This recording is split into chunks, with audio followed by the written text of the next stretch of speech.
আচ্ছা, এটা তো দারুণ ব্যাপার। ওকে, একটু ডিটেলে জানতে হবে প্রীতির কাছে ব্যাপারগুলো। হ্যাঁ। সঙ্গীতার সঙ্গে একটু আলাপ করে নিই। নমস্কার দিদি, আমার নাম সঙ্গীতা মণ্ডল, আমি ঠাকুরনগর থেকে এসেছি। আমি একজন হোটেলের রিসেপশনিস্টে জব করি। আচ্ছা, ঠাকুরনগর মানে তো প্রায় বর্ডারের কাছে, বনগাঁর কাছে তো। হ্যাঁ। হ্যাঁ, সেখানকার জীবনও খুব ইন্টারেস্টিং হবে মনে হয় আমার। শুনবো তোমার কাছে সব কথা। তুহিনার সঙ্গে আলাপ। নমস্কার দিদি, আমি পানাগড় থেকে পশ্চিম বর্ধমান থেকে এসেছি। আচ্ছা, পানাগড়। আমি গাড়ির লোডিং আনলোডিং এর কাজ করি। লোডিং করি আবার আনলোডিংও করি। আরে বাপরে, সে তো খুবই হেভি কাজ।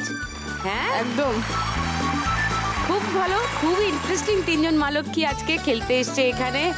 দক্ষিণ 24 পরগনা, উত্তর 24 পরগনা, পশ্চিম বর্ধমান। বাহ, জমে ক্ষীর হয়ে গেছে ব্যাপারটা। শুরু করব তিনজনকে নিয়ে ফার্স্ট রাউন্ডের আজকের খেলা, টাকার খনি। টাকার খনি চলে এসেছে। এখান থেকে টাকা তুলতে হবে প্রচুর। 1 মিনিটের মধ্যে যতটা টাকা তুলতে পারবে সেই টাকা তোমার। আর চোখটা থাকবে বন্ধ, বাঁধা, দেখতে পাবে না, না দেখে করতে হবে পুরোটা। প্রীতি, প্রথমে তোমাকেই খেলতে ডাকবো, তার আগে একটু তোমার গল্প শুনি। তুমি কবে থেকে এই বাইকের কাজ শুরু করলে? আমি 2021 থেকে কাজ শিখছি। আচ্ছা, বাইকে শিখছো? হ্যাঁ, ওকে।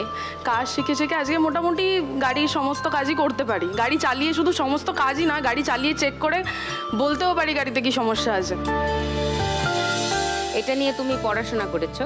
হ্যাঁ, আমি অটোমোবাইলে ডিপ্লোমা করেছি প্রথম। অটোমোবাইলে? হ্যাঁ। আচ্ছা, হ্যাঁ।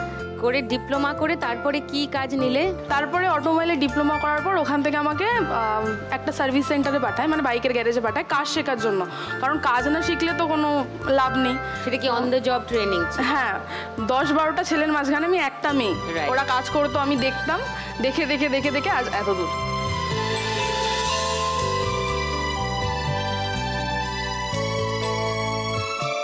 কিন্তু শুধু মেয়ে বলে এই ধরনের কাজে তো ইউজুয়ালি মেয়েরা থাকে না, তো তোমাকে কিছু ফেস করতে হলো? অনেক কিছুই ফেস করতে হয়েছে। যেমন অনেক কাস্টমারই বলে যে ভালো কাজ করতে পারবে না, ভালোভাবে হবে না, মেয়েরা কি পারে। কিন্তু না, মেয়েরা সব পারে, মেয়েরা চাইলে সব করতে পারে। কারেক্ট। ইমার্জেন্সি, হঠাৎ করে বাইক বন্ধ হয়ে গেছে রাস্তায়, বুঝতে পারছি না, তখন আমরা টেকনিশিয়ানদের ডেকে পাঠাই। তো তখন তুমি এসে ইমিডিয়েটলি বলে দিতে পারবে যে কি সমস্যা। হ্যাঁ, চেক করতে হয়। ধরুন অনেক সময় কি হয়, ব্যাটারি লো হয়ে যায়, তার জন্য গাড়ি স্টার্ট নেয় না, সেটা চেক করতে হয়। বা ওয়্যারিং কাটা থাকতে পারে, অনেক ধরনের সমস্যা হতে পারে গাড়িতে। খুব ভালো।